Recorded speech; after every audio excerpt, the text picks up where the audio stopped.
കളമശ്ശേരി നിയമസഭാ മണ്ഡലം രൂപീകൃതമായിട്ട് അധികം കാലമായിട്ടില്ല. 2011 തിരഞ്ഞെടുപ്പിലാണ് ഈ മണ്ഡലം നിലവിൽ വന്നത്. മുൻപ് ആലുവ മണ്ഡലത്തിൻ്റെ ഭാഗമായിരുന്നു കളമശ്ശേരി. മുസ്ലിം ലീഗിലെ VK ഇബ്രാഹിം കുഞ്ഞ് 7000-ലേറെ വോട്ടുകൾക്കാണ് കഴിഞ്ഞ തവണ ഇവിടെ വിജയിച്ചത്. കഥ ഇതുവരെ.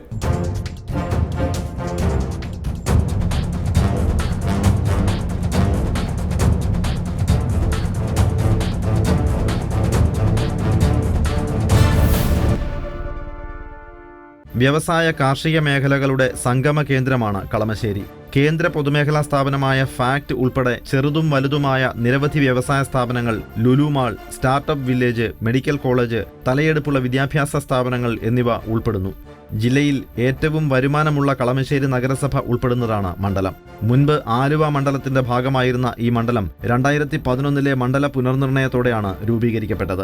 ഏലൂർ, ഇടയാർ വ്യവസായ മേഖലയും കുന്നുകരയും കരുമാല്ലൂരും ആലങ്ങാടും ഉൾപ്പെടെ കാർഷിക മേഖലയും കളമശ്ശേരിയുടെ ഭാഗമാണ്. കുന്നുകര, കരുമാല്ലൂർ പഞ്ചായത്തുകൾ UDFും കടുങ്ങല്ലൂരും ആലങ്ങാടും LDFുമാണ് ഭരിക്കുന്നത്. കളമശ്ശേരി മുനിസിപ്പാലിറ്റി UDFനും ഏലൂർ LDFനും ലഭിച്ചു.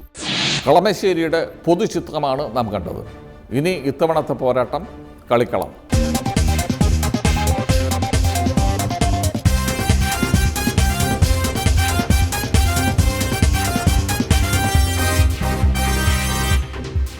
കഴിഞ്ഞ തവണ CPMൻ്റെ K ചന്ദ്രൻപിള്ളയാണ് VK ഇബ്രാഹിം കുഞ്ഞ് പരാജയപ്പെടുത്തിയെങ്കിൽ ഇത്തവണ പഴയ പോരാളിയായ AM യൂസഫിനെയാണ് CPM രംഗത്തിറക്കിയിരിക്കുന്നത്. മുൻ MLA കൂടിയായ യൂസഫ് ജനപ്രിയനാണ്. പിന്നാക്ക സമുദായങ്ങൾക്ക് നല്ല വേരോട്ടമുള്ള കളമശ്ശേരിയിൽ പ്രതീക്ഷയോടെ NDAയും രംഗത്തുണ്ട്. BDJS സംസ്ഥാന നേതാവ് V ഗോപകുമാറാണ് സ്ഥാനാർത്ഥി. 2011 രൂപീകൃതമായ കളമശ്ശേരി മണ്ഡലത്തിൽ ആദ്യം വിജയിച്ചത് മുസ്ലിം ലീഗിലെ VK ഇബ്രാഹിം കുഞ്ഞാണ്. ഇക്കുറിയും അദ്ദേഹം തന്നെയാണ് UDFന് വേണ്ടി മത്സര രംഗത്തുള്ളത്. LDF സ്ഥാനാർത്ഥി ശ്രീ AM യൂസഫ്, അദ്ദേഹം ഒരു തവണ ആലുവ നിയോജകമണ്ഡലത്തെ നിയമസഭയിൽ പ്രതികരിച്ച ആളാണ്. അന്ന് പഴയ ആലുവയുടെ ഭാഗമായിരുന്നു കളമശ്ശേരി ഉൾപ്പെടുന്ന പ്രദേശങ്ങൾ. ഇക്കുറി മികച്ച പ്രതീക്ഷയിലാണ് LDFും ഇവിടെയുള്ളത്. എറണാകുളം ജില്ലയിൽ ആദ്യ പ്രചാരണം തുടങ്ങിയത് കളമശ്ശേരിയിൽ VK ഇബ്രാഹിം കുഞ്ഞാണ്. ലീഗിന്റെ സ്ഥാനാർത്ഥി നിർണയം ആദ്യം പൂർത്തിയായതിനാലാണിത്. പല റൗണ്ട് പ്രചാരണം ഇതിനകം പൂർത്തിയാക്കാൻ അദ്ദേഹത്തിന് കഴിഞ്ഞു. പുഴകളാൽ സമ്പന്നമായ മണ്ഡലത്തിൽ പൊതുമരാമത്ത് മന്ത്രി എന്ന നിലയിൽ ഒട്ടേറെ പാലങ്ങളും റോഡുകളും അദ്ദേഹം നിർമ്മിച്ചിട്ടുണ്ട്. വികസനം തന്നെയാണ് UDF പ്രചാരണത്തിന് ഉയർത്തിക്കാട്ടുന്നത്. ഒരു കന്നി മണ്ഡലം എന്ന നിലയിൽ ഈ നിയോജക മണ്ഡലത്തിന് ഒരുപടി പരാധീനതകളുണ്ടായി. ആ പരാധീനതകൾ ഒന്നൊന്നായി പരിഹരിക്കാൻ നമുക്ക് സാധിച്ചു. ഏറ്റവും പ്രധാനപ്പെട്ടത് ഈ മണ്ഡലത്തിന് ഒരു ആസ്ഥാനം ഉണ്ടായിരുന്നില്ല. ഒരു ആസ്ഥാന മന്ദിരം നിർമ്മിച്ചു. നല്ലൊരു ആസ്ഥാനമുണ്ടായി. അതോടൊപ്പം തന്നെ ഇത് ആറുകളും പുഴകളും ഒക്കെ ഉൾക്കൊള്ളുന്ന ഒരു മണ്ഡലമായിരുന്നു. ആ മണ്ഡലത്തിലേക്ക് കണക്ടിവിറ്റി വർദ്ധിപ്പിച്ചു, പാലങ്ങൾ നിർമ്മിച്ചു, കണക്ടിവിറ്റി കൊടുത്തു. അതിലുപരി കുടിവെള്ള പ്രശ്നമാണ് വലിയ പ്രശ്നം. അത് ഈ മണ്ഡലത്തിൻ്റെ മാത്രമല്ല, നമ്മുടെ സംസ്ഥാനത്തിൻ്റെയും രാജ്യത്തിൻ്റെയും ഒക്കെ വലിയ പ്രശ്നമാണ്. അതിലുള്ളൊരു ശക്തമായ ഇടപെടൽ നടത്താൻ സാധിച്ചു. പഴയ പടക്കുതിരയായ മുൻ ആലുവ MLA AM യൂസഫാണ് ഇടതു സ്ഥാനാർത്ഥി. പാർട്ടി വോട്ടുകൾക്കപ്പുറം നേടാൻ തൊഴിലാളി യൂണിയൻ രംഗത്ത് വർഷങ്ങളുടെ പ്രവർത്തന പാരമ്പര്യമുള്ള യൂസഫിന് കഴിയും എന്നാണ് CPMന്റെ പ്രതീക്ഷ.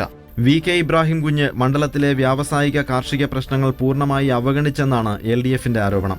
കഴിഞ്ഞ തദ്ദേശ തെരഞ്ഞെടുപ്പിൽ ലഭിച്ച മുൻതൂക്കം അനുകൂല ഘടകമാകുമെന്നും കണക്കുകൂട്ടുന്നു. അദ്ദേഹം നടത്തിയ വികസനങ്ങൾക്ക് പിന്നിൽ വൻ അഴിമതി നടന്നിട്ടുണ്ടെന്നും LDF ആരോപിക്കുന്നു. ഇടതുപക്ഷം കേരളത്തിൽ അധികാരത്ത് വരുമ്പോൾ ഭരണകക്ഷിയുടെ MLA ഇവിടെ വേണ്ടത്. എങ്കിൽ മാത്രമേ നമ്മുടെ ഈ പ്രശ്നത്തിന് പരിഹാരം കാണാൻ പറ്റുള്ളൂ. അഴിമതിയുടെ നേതൃത്വം കൊടുക്കുന്ന ആളുകൾ ആരും വേണ്ട. ഞാൻ പേരൊന്നും പറയുന്നില്ല, നിങ്ങൾ അന്വേഷിച്ചാൽ അറിയാൻ പറ്റും. എല്ലാ മേഖലയിലും UDFന് ഇപ്പോഴും യോജിപ്പുണ്ടായിട്ടില്ല. അത് നമ്മൾ നോക്കേണ്ട കാര്യമില്ല, അവർ നോക്കേണ്ട കാര്യമാണ്. ഇവിടെ LDF ഒറ്റക്കെട്ടായി ഒരുമിച്ച് നിന്നുകൊണ്ട് തൊഴിലാളികളുടെ സേവന രംഗത്ത്, കാർഷിക മേഖലയിൽ, അതുപോലത്തെ ESI തൊട്ടുമുമ്പുള്ള ഹോസ്പിറ്റലാണ്, അതിനോട് നീതി പുലർത്താൻ കഴിഞ്ഞിട്ടുണ്ടോ? ഗുരുദാസൻ മിനിസ്റ്ററും ഞാൻ MLA ആയപ്പോൾ ഇവിടുത്തെ ട്രേഡ് യൂണിയനുകൾ ആവശ്യപ്പെട്ടതിൻ്റെ ഫലമായിട്ട് കൊണ്ടുവന്ന നേട്ടമല്ലാതെ ഒന്നും ഉണ്ടാക്കിയിട്ടില്ല. അതാണ് അതിനുശേഷം ഇവിടെ പരമ്പരാഗത മേഖല പണിയെടുക്കുന്നവരുണ്ട്. അതുപോലെ തന്നെ വിവിധ വ്യവസായ സ്ഥാപനത്തിൽ കൺസ്ട്രക്ഷൻ മേഖല പണിയെടുക്കുന്ന തൊഴിലാളിയുണ്ട്. എൻ്റെ കൂടെ ഉണ്ട് അവരൊക്കെ. അവരുടെ കാര്യത്തിൽ പോലും ഒരു ശക്തമായ നിലപാടെടുത്ത് മുന്നോട്ട് പോകേണ്ടതല്ലേ? അത് കഴിഞ്ഞിട്ടില്ല. തൊഴിൽ മേഖലയിൽ വളരെ ശക്തമായി ഇടപെടാൻ കഴിയാത്ത ഒരു ഗവൺമെൻറ്റും ഒരു ജനപ്രതിനിധിയാണ് ഇവിടെ ഉള്ളത്.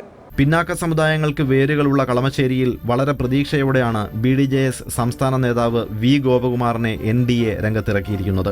സമത്വ മുന്നേറ്റ യാത്രയുടെ കോർഡിനേറ്ററായിരുന്നു അദ്ദേഹം. ഇരു മുന്നണികളും അവഗണിക്കുന്ന വിഭാഗങ്ങൾക്കായാണ് മത്സരം. രാഷ്ട്രീയത്തിനതീതമായ കാഴ്ചപ്പാടോടെ പുതിയ വികസന നയം കാഴ്ചവെക്കുകയാണ് മാനേജ്മെന്റ് രംഗത്ത് ദീർഘകാലം പ്രവർത്തിച്ച ഗോപകുമാർ. ഏലൂർ ഉൾപ്പെടെയുള്ള മേഖലകളിൽ BJP ശക്തമായ സാന്നിധ്യം കഴിഞ്ഞ തദ്ദേശ തെരഞ്ഞെടുപ്പിൽ തെളിയിച്ചതും ധൈര്യം പകരുന്നു.